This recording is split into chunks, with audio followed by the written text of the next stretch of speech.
jamais en ce lieu. Parce que ce que je dis a une influence. Et bien aimés frères et sœurs, vous êtes des autorités établies par Jésus. On appelle autorité, non pas celui qui a le titre, pasteur, etc. Mais l'autorité, c'est l'enfant de Dieu qui détient l'autorité que Jésus lui a donnée. Et cet après-midi, ce soir, ce week-end, vous allez voir quelle est l'autorité que Jésus vous a donnée. Parce que quand vous allez dire, vous allez voir dans la suite des jours qui viennent, les choses que vous aurez dites pendant ce week-end vont s'accomplir dans votre vie. Amen. Amen. Et ce que vous avez dit par rapport à vous-même, le mépris que vous avez de vous-même, la mauvaise image que vous avez de vous-même, les mots tellement odieux que vous prononcez sur vous-même, ces mots-là, mes bien-aimés, ont eu des impacts. Et je vous invite, tout à l'heure, nous allons prendre un temps où nous allons nous humilier pour demander pardon au Seigneur. Alléluia. Seigneur, j'ai avili la créature que tu avais faite. Seigneur, je te demande pardon de la façon dont je vois cette créature qui est sortie de tes propres mains. Parce que je suis cette créature-là. Seigneur, je te demande pardon. D'accord, mes bien-aimés? Ça va commencer tout doucement comme ça. Hein? Je vais rapidement, je continue. Donc, bien-aimés, ce qui me réjouit, c'est que la bénédiction est toujours plus forte que la malédiction. Amen. Non, mais il n'y a que mon frère qui a dit Amen. Il dit quand même de bonnes choses. Quand je dis de bonnes choses, soyez avec moi. La bénédiction, bien-aimée, elle est forte. Vous savez pourquoi? Parce que quand quelqu'un maudit, toi qui as la puissance de Dieu, l'onction de Dieu, tu peux passer après et détruire la malédiction. Amen. Amen. La malédiction peut être remplacée par la bénédiction. Et notre Dieu, c'est ce que j'aime de formidable en lui, notre Dieu a le pouvoir de transformer la malédiction en bénédiction. Ça, c'est le Seigneur notre Dieu. Tout ce qu'on a amassé, a entassé sur ta vie, tu peux dire Seigneur, mais change tout ça en bénédiction.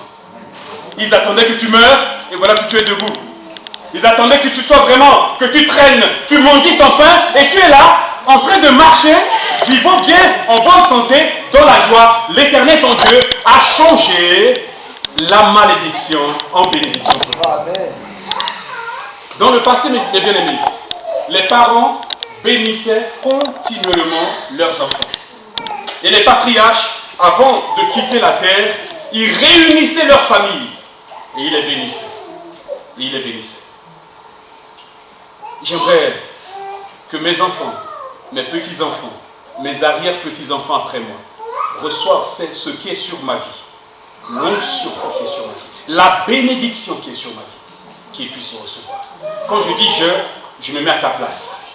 Que tu deviennes la tête d'une nouvelle lignée, la tête d'une nouvelle génération pour Dieu. Mais la malédiction et la bénédiction ne viennent pas seulement par, s'il vous plaît, une distrait là. Dites à l'enfant là-dedans. La malédiction et la bénédiction, si quelqu'un peut s'en occuper, s'il vous plaît. Dites à, voilà, ça me distrait un peu. La malédiction et la bénédiction ne viennent pas seulement par la parole, mais il y a des actes.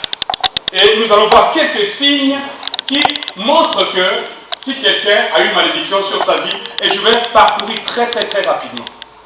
Quelques signes. J'ai fait exprès de mettre là, bien aimé, si vous prenez des notes, prenez des notes. Après, repassez dans votre... et puis, vous pouvez partager ça après aux autres. Des gens que vous contactez. Parce que vous savez, bien aimé, l'église doit être préparée maintenant cela. L'église du dernier temps, comme mon frère l'a dit tout à l'heure, c'est une église de combat. C'est une église qui doit rayonner la santé de Dieu.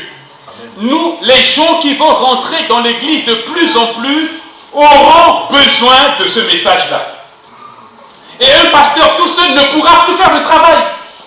Donc quand tu as un ami que tu vois qui est lié par une malédiction, suis le chemin avec lui, prie pour lui, dégage-le de tout, et il va commencer à courir pour ton Dieu. Et ensemble, nous servir le Seigneur. Amen.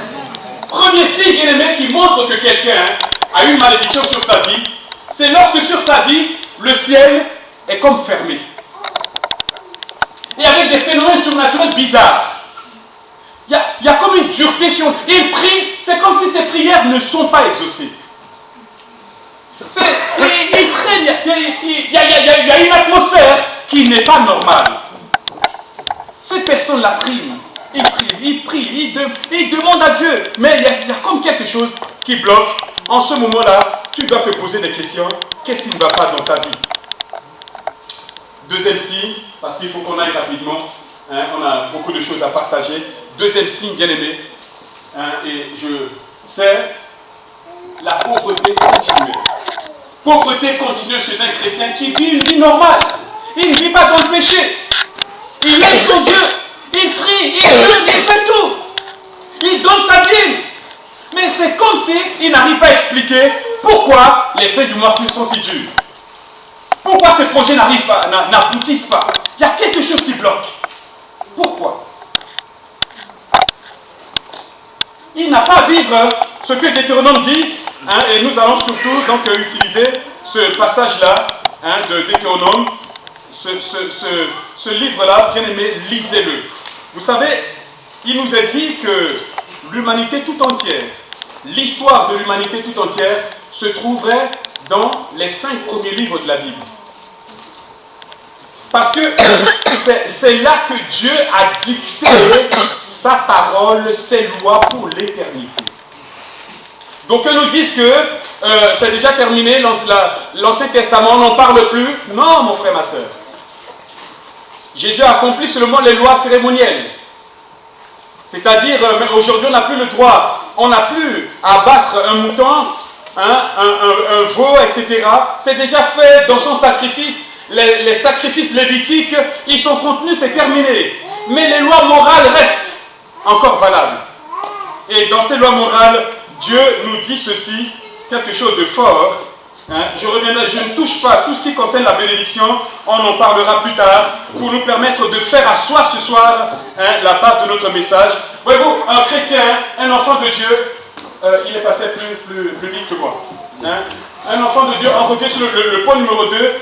Donc on a dit, Deutéronome chapitre 28, verset 16 à 20, il est dit, tu seras maudit dans la ville et tu seras maudit dans les champs. Ce que je lis, bien aimé, c'est peut-être pas vous forcément qui avez fait les choses, mais vos ancêtres ayant vécu ces choses, vous subissez aujourd'hui les conséquences. Vous subissez les conséquences. Selon ce qu'ils ont vécu, voilà, une malédiction est tombée sur eux, et eux et leur descendance, parce que c'est écrit ainsi, eh bien, ils sont maudits. Ta corbeille et ta huche seront maudites. Les fruits de tes entrailles, le fruit de ton sol, les portées de ton gros et de ton menu bétail, toutes ces choses seront maudites, nous dit la Bible. Voyez-vous? Le chrétien n'a plus à vivre cela. Mais j'aime ce passage. Jésus a dit, cherche d'abord le royaume de Dieu et sa justice. Et tout le reste sera donné. C'est une bénédiction dans toute sa plénitude. Je dis ceci, je souhaite, mon frère, mon bien-aimé, que tu prospères à tous égards. À tous égards que tu prospères. Ça, c'est le plan de Dieu pour notre vie. Donc, quand il y a continuellement un problème financier, quelque part, il se peut qu'il y ait malédiction. Et donc, il faut regarder à cela. Il faut regarder à cela. Troisième point, c'est la sensation d'être toujours humilié. Toujours échoué. Comme quelque chose qui va. Pourtant, on a tous les moyens pour réussir. On a tous les atouts. Intellectuellement, on a. Tout ce qu'on a, tout ce que les autres ont, on l'a et parfois même on en a plus. Mais il y a comme quelque chose qui est là, qui cherche continuellement à détruire, à briser notre personnalité. Personnalité brisée. Sans but, sans réussite. Je ne donne pas le nom de la personne. Je connais un homme ici à Saint-Étienne. La première fois que j'ai vu cet homme, Dieu m'a parlé par rapport à cet homme. Cet homme a tout pour réussir. Mais je vois cet homme-là, il marche dans la rue. Il est comme dépouillé. Il est malade. Le diable est en train de le ruiner, de le manger, de l'aviler, de l'humilier, de le faire échouer. Il y a quelque chose sur sa vie. Mon frère, ma soeur, si partout tu passes, tu as l'impression que tu es constamment humilié, tu n'es pas à l'aise en toi, dans ta vie, tu as l'impression que ta vie est son